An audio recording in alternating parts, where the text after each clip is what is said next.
我三玄变。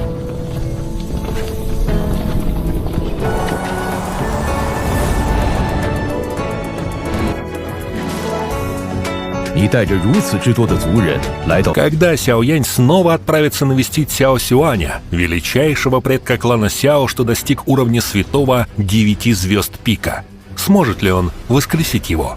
Проведя 1000 лет в небесной гробнице, предок узнал, что клан Сяо был практически уничтожен, но Сяо Сюань передал Сяо Яню столь ценную божественную родословную, точнее ее остатки. Как его можно отблагодарить и помочь? Сяо Янь пообещал, что сделает все возможное, чтобы восстановить его тело и душу, но получится ли это? Итак, Сяо Янь решил во второй раз отправиться в небесную гробницу к своему предку Сяо Сюаню, чтобы проверить, сможет ли он оживить его. Он находился в клане Гу. Прямо после нападения клана Хуань, и сам Сяо Янь в тот момент обладал силой святого 6 звезд. Так что, как видим, эти события следуют ближе к финалу. Он разговаривал с Гу Юанем и спрашивал, существует ли какой-то метод, который сможет позволить предку клана Сяо, Сяо Сюаню, возродиться в небесной гробнице. Гу Юань, Леин и другие ощутили дрожь в руках, услышав имя Сяо Сюань. Оно по-прежнему глубоко хранилось в их сознании даже спустя 1000 лет. Это был единственный человек, которому почти удалось убить Хунь Тяньди. С определенной точки зрения, Сяо Сюань в небесной гробнице просто фрагмент души. Он способен существовать и обладать своей силой только благодаря уникальному аспекту небесной гробницы. Пытаясь оживить его, боюсь, это почти невозможно. Гу Юань вздохнул. Если бы удалось возродить Сяо Сюаня, то вопрос Хунь Тяньди решился бы сам собой. Услышав это, Сяо Янь слегка разочаровался, но продолжил. «Я хочу снова войти в небесную гробницу». Гу Юань не возражал. «Если ты настаиваешь, я смогу тебя отправить. Возможно, ты сможешь найти способ возродить твоего предка». Хотя небесная гробница открывается раз в 20 лет, Гу Юань мог силой создать трещину в небесной гробнице и позволить Сяо Юаню войти, однако пробыть он там может не более года. В противном случае гробница отвергнет его. Сяо Янь кивнул, ведь клан Хунь предоставил ему только полмесяца. Естественно, он не мог оставаться там долго. Гу Юань махнул рукой. Темная черная трещина появилась в пространстве. Необычно древнее и пустынное чувство распространялось изнутри. Напоследок глава и Гусюнер сказали: «Сяо Янь, возвращайся скорее». Сяо Янь попрощался с Гу Юанем и Сюнер, а затем исчез внутри трещины. Небесная гробница.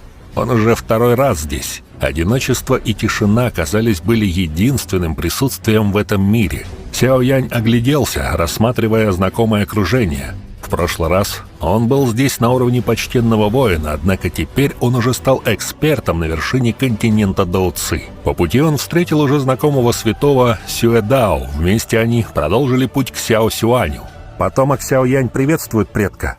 Сложил он ладони перед легендарным предком. Черные волосы развивались за плечами, придавая ему свободный и легкий вид. На его лице присутствовала теплая улыбка. Это был Сяо Сюань, которого Сяо Янь встретил в прошлом. Предок немало удивился, смотря на парня. Святой 6 звезд, промежуточного уровня, совершенное небесное состояние души, очищающее пламя лотоса и несколько других видов небесного пламени. Глаза Сяо Сюаня пробежались по Сяо Яню. Ему потребовался простой взгляд, чтобы полностью раскрыть его всего. Он быстро улыбнулся, похвалив: «Молодец, молодец!» Сяо Янь вкратце рассказал, что произошло за эти годы. Уголки рта Сяо Сюаня растянулись в улыбке, когда он услышал волнующий душу опыт Сяо Яня. Но следующие слова обеспокоили. «В настоящее время клан Хунь чрезвычайно силен. Моя цель — посещение небесной гробницы, найти способ возродить вас. Если вы сможете вступить в бой, то даже клан Хунь не сможет учинить никаких неприятностей». «Возродиться?» Сяо Сюань был на мгновение поражен, услышав слова Сяо Яня. Он рассмеялся и покачал головой. «Если бы не гробница, я бы уже исчез из этого мира. Что касается возрождения, боюсь, это невозможно». Хотя Сяо Янь был уже немного морально подготовлен к такому ответу, его лицо все равно наполнилось разочарованием. Сила Сяо Сюаня не уступала Хунь Тяньди. «Неужели это совершенно невозможно?» Не желая сдаваться и вздохнув, спросил Сяо Янь. Возможно, легендарный бог Доуди смог бы осуществить подобное. Ответил Сяо Сюань. Доуди. Это явно рушило все ожидания, где можно найти живого эксперта уровня бога. Клан Хунь также сумел получить 7 кусков нефрита древнего бога Тоше, последний кусок у Сяо Яня. Более того, этот кусок придется использовать для обмена на его отца Сяо Джаня, который сейчас находится в руках клана Хунь. Знает ли предок, что именно внутри древней обители бога Тоше? Может ли оно действительно позволить продвинуться в уровень бога? Спросил Сяо Янь.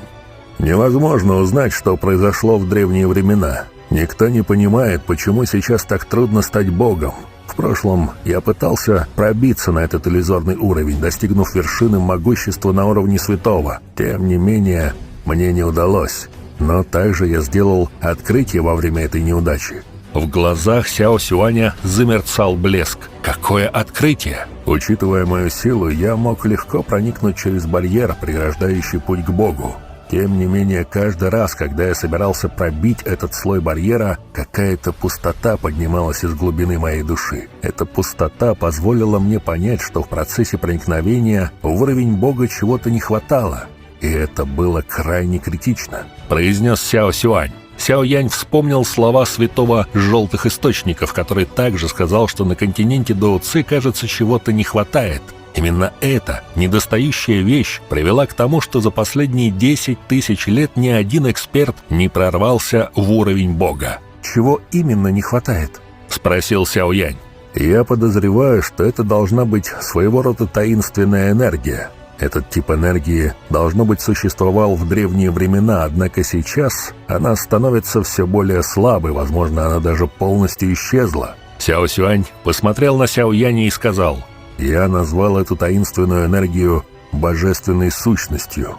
Божественная сущность. Причина, по которой в древнюю эру существовали бога именно в ней. Когда она исчезла из этого мира, никакого нового бога больше не появилось. Сяо Сюань когда-то бродил по всей территории континента Доуци, однако не ощутил существования такого рода энергии. Не означает ли это, что нынешний континент Доуци больше не сможет произвести бога? Тем не менее, Хунь Кэнди твердо верит, что древний особняк Тоше скрывает то, что поможет ему прорваться. И действительно, в пещере Тоше была сформирована зачаточная форма целебной пилюли божественного ранга. «Цель Хунь Кэнди именно она», — покачав головой, ответил Сяо Сюань.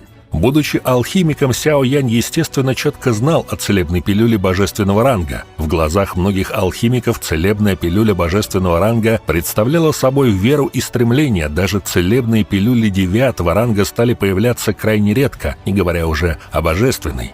«Создание пилюли божественного ранга также требует божественной сущности. Без нее, независимо от того, насколько алхимик опытен, у него не будет ингредиентов, необходимых для ее приготовления», — произнес Сяо Сюань.